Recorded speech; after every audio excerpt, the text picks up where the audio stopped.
Hi everyone.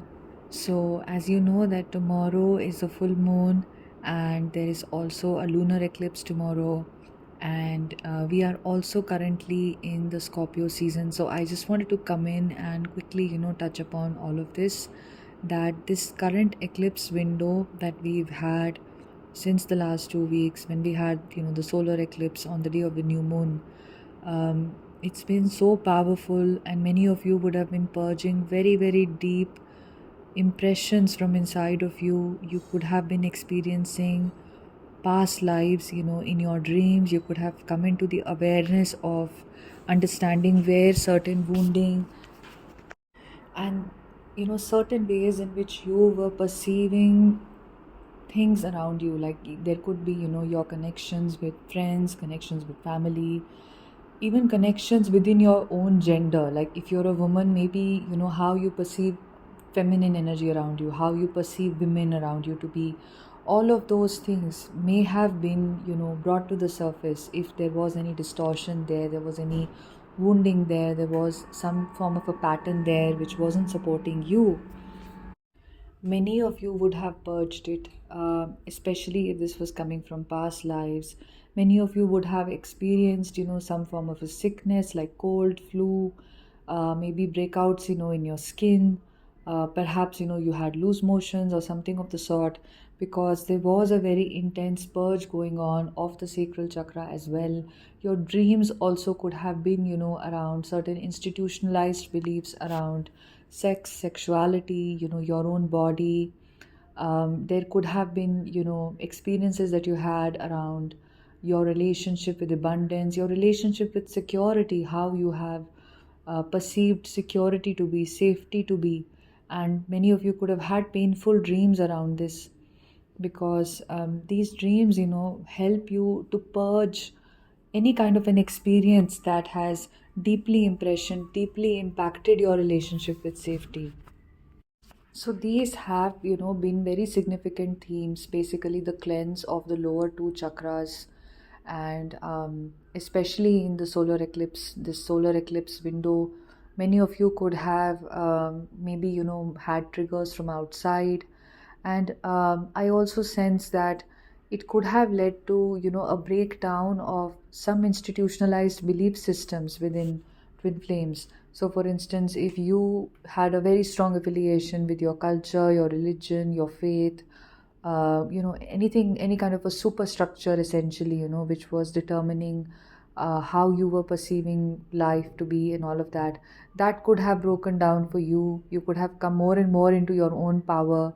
Your own inner wisdom and inner guidance would have become more supreme over these superstructures, because we are very conditioned, and we don't even know. Sometimes some conditioning may be supposedly good conditioning, but it is conditioning nonetheless. And when we are going through an awakening process, we drop all conditioning, whether it is good or bad. And the intent is to move towards conscious behavior, and not, coming from a place of reactivity, not coming from a place of just responding to something because you think that is the right way or something like that. You could have really come into your own power, in the sense that realizing that your own inner system is your ultimate guide rather than something external. So, wherever you were seeking that external validation, or you had placed something on a pedestal, that could have been shaken, for many, many twin flames in this window. This has been a very powerful, very incredible, eclipse window. And secondly, coming into tomorrow, where we have a full moon and we have, an eclipse again. So you can go into the playlist and look at my video on eclipses in general. Like in India, there are certain norms that are followed around eclipses, such as to not eat during this period. Because what happens during an eclipse is that it, everything happens at a very fast pace. So an entire cycle of the moon takes place very, very fast during the time of the eclipse. So what they recommend, is that you don't eat anything during this time, because that will age very, very quickly in your body, leading to a lot of aging for your body, ailments and stuff like that. So this is something, if you feel guided to observe it, you can sort of finish your food a few hours before, wherever eclipse is happening. I mean, this is completely up to you. I just felt like sharing this. Many of you who are from India would already know of these guidelines. Because why is this essential for us to follow specifically? Because we're going through a spiritual ascension process. We want to utilize energies for us, and we want to minimize, any kind of external stimuli which can impact us negatively, right? This is why we focus so much on energy protection. We focus on preserving and conserving our energies and stuff like that. So if you wish to, you can do some research about some norms around eclipses. If you feel guided to do that, that's completely up to you to do it. You can meditate during an eclipse. That is also important to do that. It will lead to a deeper meditation, and it will be more rewarding for you. And so that is something, you can look into doing. You can spend time with yourself. You can be by yourself. That is always something you should do on the full moon, on the new moon, is to be by yourself. You can chant something if you feel guided to. If something is coming up for you, you can journal it. You can meditate for sure tomorrow. Do not miss your meditation. If you have a meditation practice, definitely do that tomorrow. And yeah, I mean, I think even after the eclipse, you can be with the moon.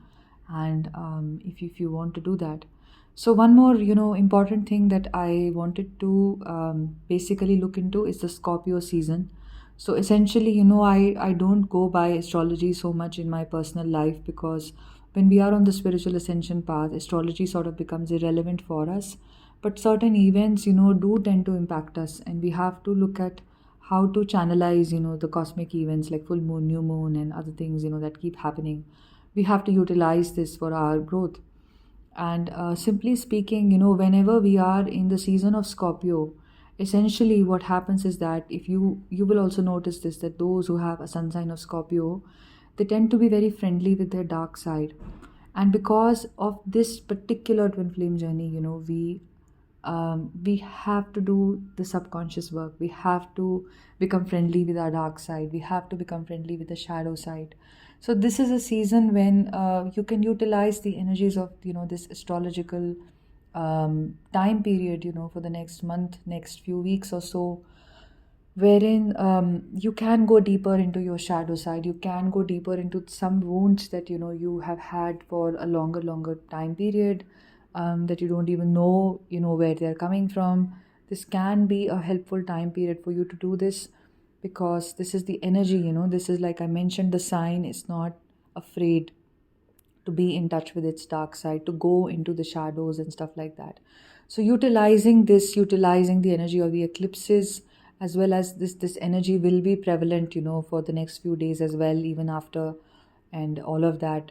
So why not utilize it to do the deep healing work consciously? You can start looking at some things. You can start looking at the triggers. You can start looking at the blocks. If you already are aware of some very major blocks that are present inside of you, this is an incredible time, to look at it, to really start to examine it as to where is it coming from. Befriend, your subconscious self.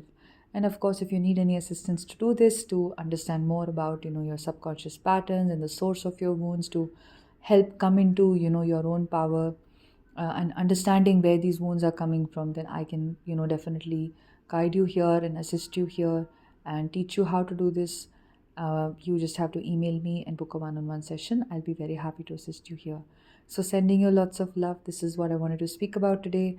I hope that this was helpful. This was basically, twin flames are going through the ascension process. Essentially is about purging what is not true, the impressions, that we have accumulated through lifetimes, that we have started to see the entire life. We perceive life through these impressions, right?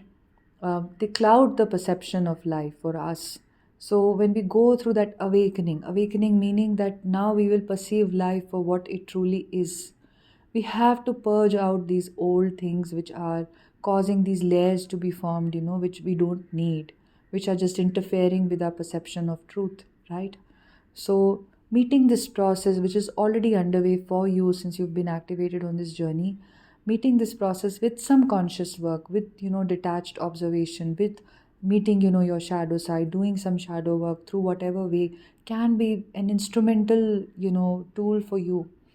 to move forward on this journey, right?